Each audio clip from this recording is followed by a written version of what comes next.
Hello everyone, and good afternoon.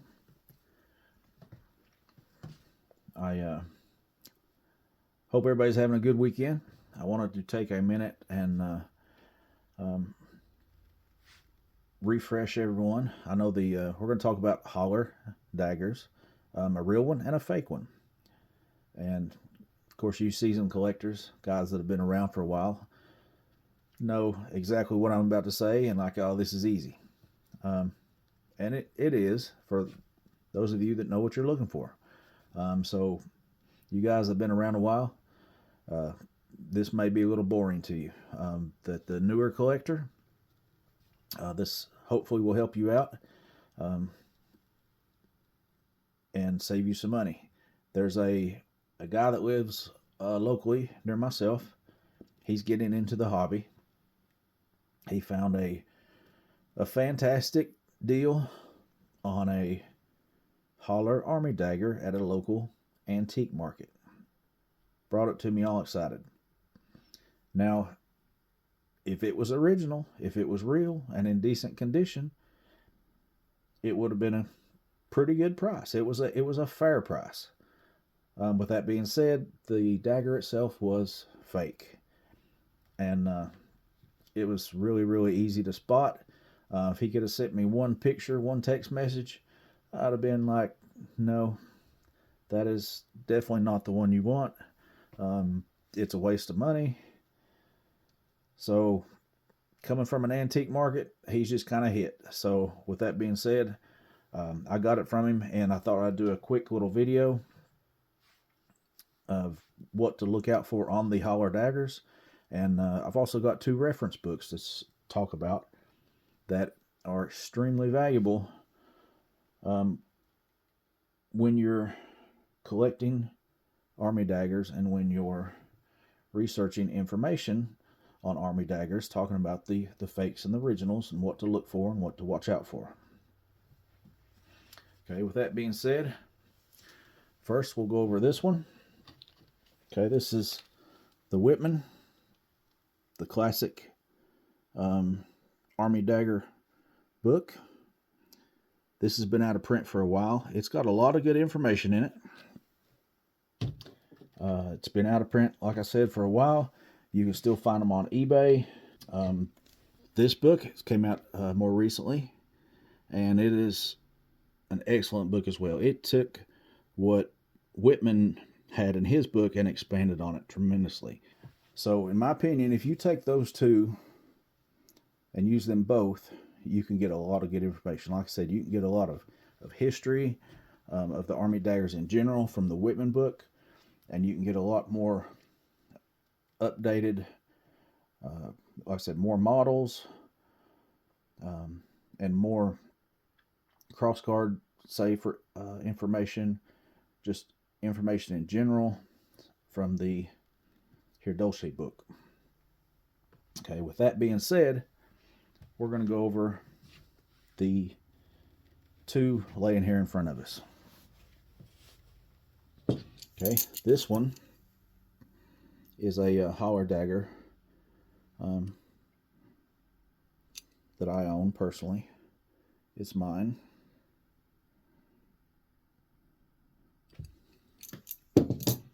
This is the one that my friend came back from the antique store with.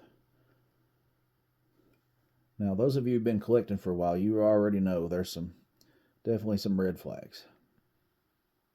Okay, and we're about to go over those.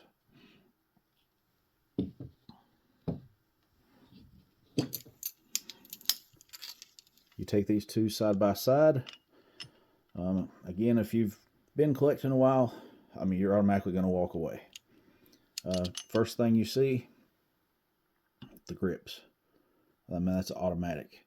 The one on the left here is a yellow.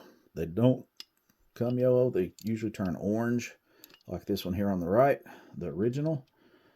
This is a common Spanish-made reproduction.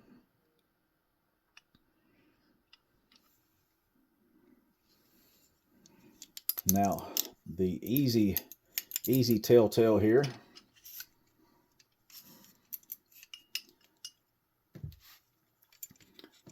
The Holler maker marks, there've been a lot of fakes made. But this one is super easy to tell.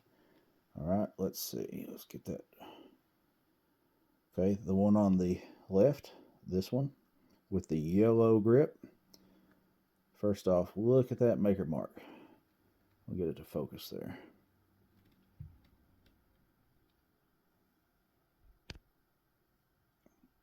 All right, if you notice that maker mark, of course it's upside down, but it says Holler Berlin. Let's turn that around so you see a little better. All right, again, same one on the left. All right, it says Berlin. Okay, no, original period, World War II era Holler daggers are stamped Berlin. Automatic. And with that grip, this one here, okay, run away. Here's an original maker mark. You know, it says Holler Soligen. Of course, that is the, the home of edged weapons, essentially. Been around for hundreds and hundreds of years. And that is a common Holler maker mark. So this, again, is a good dagger. When it says Berlin, just set it down. Set it down. Go look at something else. Okay? So, easy. Holler reproduction. So with those couple little tips, save yourself the money. All right, so now getting rid of this one, tossing it to the trash. Now to go to the books. We'll look at the Whitman book real quick. He doesn't have a lot listed on Holler, but he's got, some decent pictures. And that is the, as he says, the most common Holler crossguard. He's got that maker mark listed, but there's more than that one. I believe there's 3. And he shows a couple others. And there's another crossguard variation.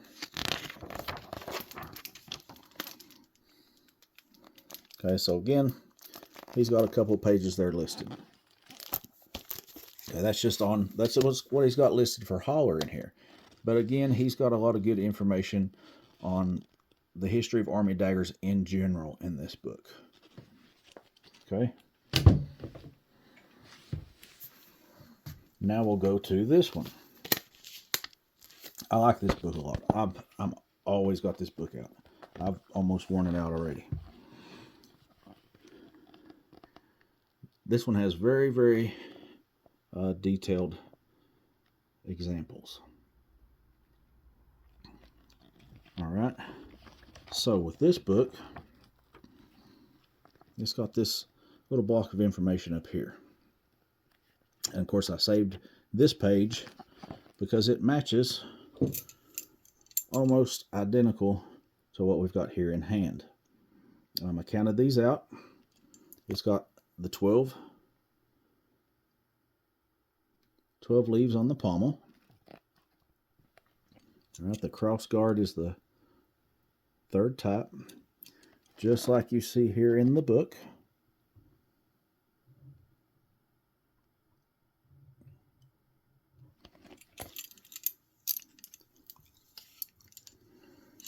And the maker mark. Okay, notice it says Soligen. And it's got above the word Soligen on the left and above the word Soligen on the right. There's 2 little stars. Okay, then you count the you can count the digits in the thermometer. But that is the second type Holler maker mark.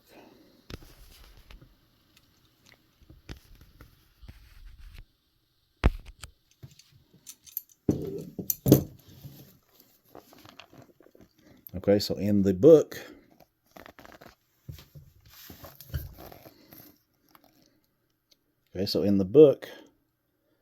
you look, and it's the same one. Second Holler maker mark.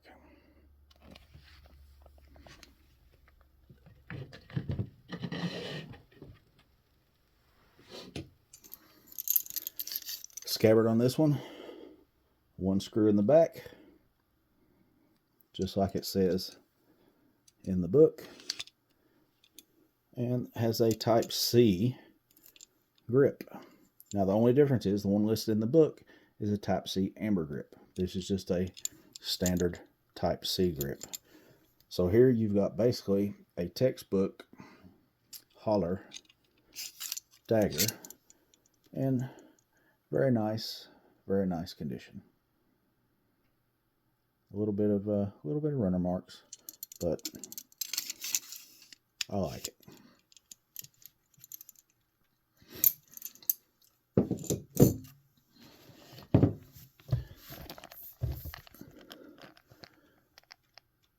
So again, you can get your dagger,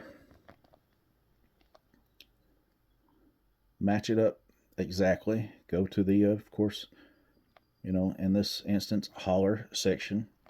There's a few different ones, but you flip until you find the exact variation that you have. And that's one thing that's kind of neat about this book. You can almost collect army daggers just by the variations in this book. You know, so I've got the, you know, Holler on page 38. And again, it's a textbook. The one I've got's a textbook version,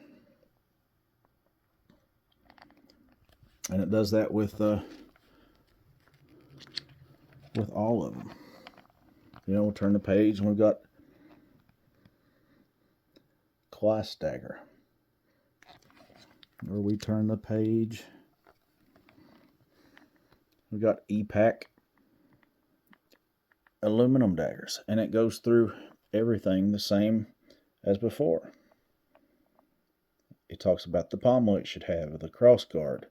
In case that of this one, it's a Type 3 aluminum. It's the 3rd type pack maker mark, just like that right there.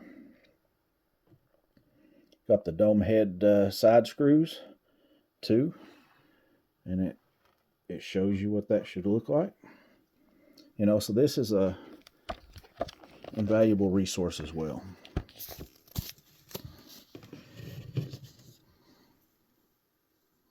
Okay, so